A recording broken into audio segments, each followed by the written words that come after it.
O que eu vou tentar tecer aqui são comentários sobre Maria Madalena, baseada nesse livro O Segredo do Anel, baseada nas informações que a autora passa, e eu vou tentar traçar alguma correlação com as ideias que são difundidas nas apostilas de D'Aquila Pesquisas também.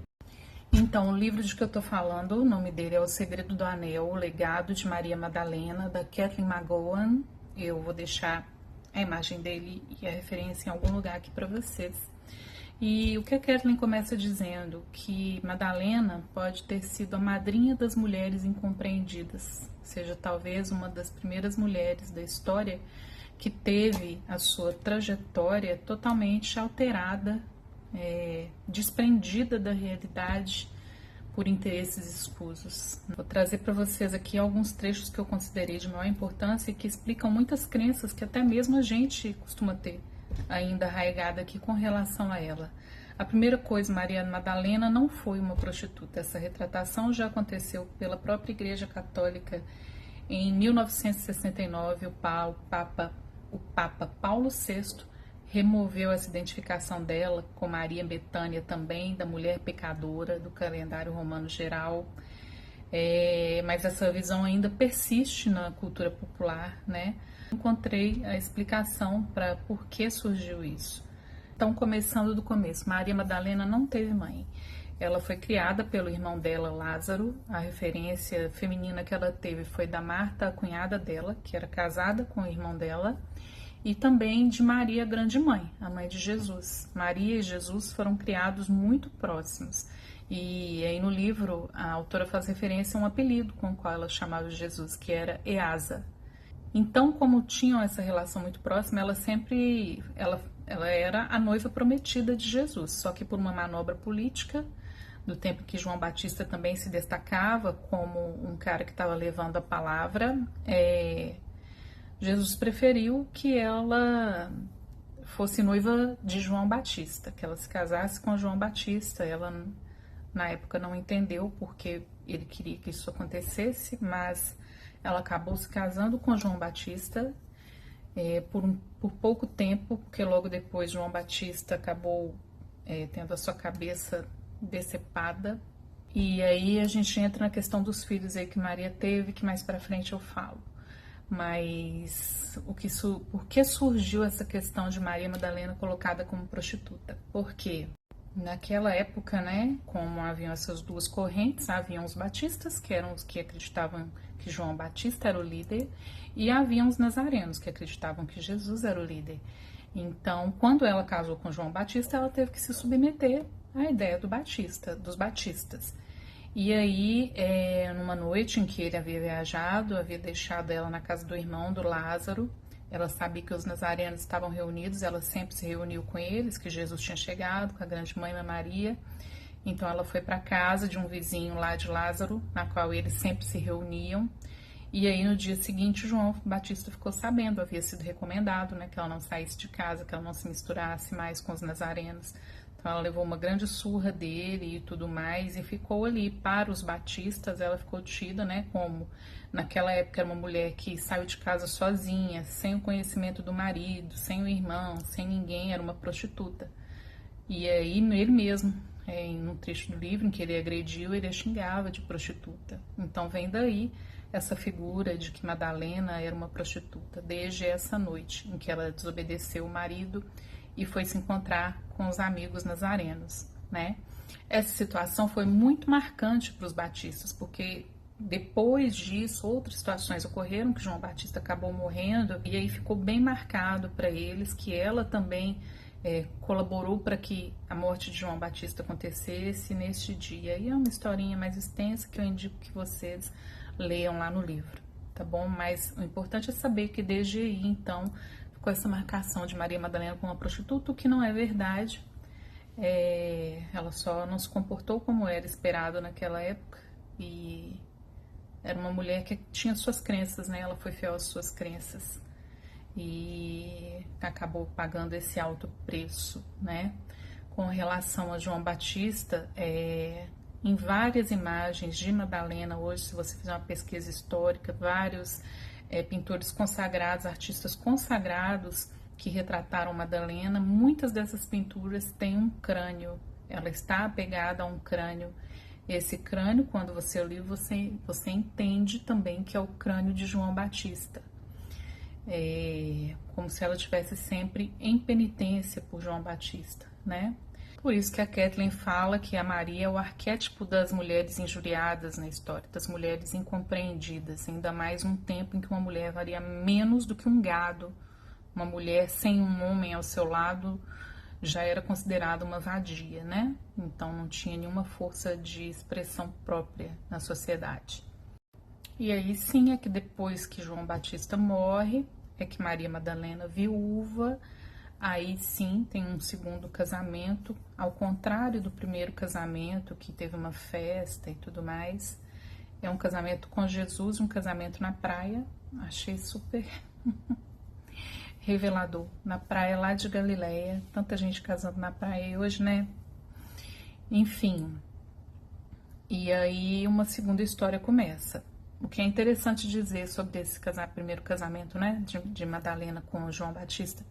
Lembram daquela história na Bíblia de que Jesus arranjou um vinho para todos os convidados no casamento? Foi nesse casamento de Maria Madalena e João Batista, né? Realmente faltou vinho. E aí Maria procurou o filho e ele fez aquele milagre lá da multiplicação, que ao final da comemoração ainda havia muitos barris de vinho. Foi isso aí. E uma das coisas que me decepcionou bastante, assim, é que, como é colocado no livro, Madalena sempre tinha uma grande adoração por Easa, né? Vou pontuar, assim, que quando eu fiquei sabendo disso, eu falei assim, poxa, como assim? Os dois eram apaixonados um pelo outro, como é colocado no livro. E aí ele tem que abrir mão dela para ela casar com João Batista, que era primo de Jesus. E aí ele falou assim, não, pode casar com ele, casa com ele, inclusive eu vou no seu casamento com a minha mãe. Que situação para Maria, né? Já não casa com o cara que quer, e aí ele ainda vai no casamento dela, e aí pouco tempo depois dá para entender tudo que aconteceu tinha um propósito. Só pontuando aqui que João Batista era um cara super frio, metódico, como colocado no livro. Ele tinha altos compromissos, não estava nem aí para Maria. Eles não viveram juntos assim na mesma casa. Ele só ia vê-la para cumprir com o seu dever de marido mesmo. E logo a Maria acabou engravidando dele. Então o primeiro filho que Maria teve não foi um filho com Jesus, foi um filho com João Batista, o João José. Uma das pétalas da flor de lis, né? A flor de lis tem um significado da linhagem de Maria Madalena, né? Cada pétala representando um de seus filhos. Então, a primeira pétala faz referência a João José. Esse é o primeiro filho dela. Vejo, assim, muito da fortaleza de Maria, porque às vezes acontecem algumas coisas com a gente que a gente não entende, a gente reluta em aceitar. Falo dessa situação aí, dela ser apaixonada por Jesus e ter que casar com João. E ela foi, cumpriu, ele conversou com ela, disse que era o que tinha que acontecer, que era para eles aceitarem. Ela foi e cumpriu essa determinação divina. E aí, de repente, né, não comemorando a morte do marido, mas tudo aconteceu para que ela pudesse ficar com Jesus, acompanhar ele, né? Mesmo que tenha sido uma alegria, assim, bem curtinha, porque logo em seguida aconteceu tudo que a gente sabe, né? E eles não ficaram muito tempo juntos na matéria, né? E aí tem início, aí, como Madalena coloca, o grande tempo em que eles estão juntos, levando a palavra e mostrando para as pessoas o caminho. É o tempo de uma união divina, né? Que são duas pessoas unidas em torno de um ideal. E aí falar da cor vermelha, né? As mulheres tiveram um papel preponderante na passagem de Cristo aqui pela Terra. E todas as grandes sacerdotisas usavam mantos vermelhos. Maria, a grande mãe, que também teve um papel importante na vida de Maria Madalena, como orientadora dela, usava o manto vermelho, e Madalena também. E aí é muito interessante analisar como o Vaticano ordenou que todas as imagens de Maria, os trajes dela deviam ser em tons de azul, né? Por que será? E observe como todos os cardeais sacerdotes do Vaticano utilizam mantos vermelhos. Só mais uma forma de querer evocar para eles um poder que não foi dado a eles. Mas enfim, só pontuando aqui, gente, que é a minha formação em letras. Eu gosto muito de ler, eu gosto muito de história, eu gosto muito de estudar. Eu tô num momento em que eu tô lendo muito. Eu sou tão estudiosa quanto todos vocês. Eu só tô buscando a verdade. Quando eu for falar algo que é o que eu entendo, eu vou marcar muito para vocês. Como isso que eu acabei de dizer dos cardeais vestindo vermelho. Foi uma leitura minha, ninguém me contou. Eu que estou observando. Houve um tempo, né, em que eu dei aula, em que eu fui professora.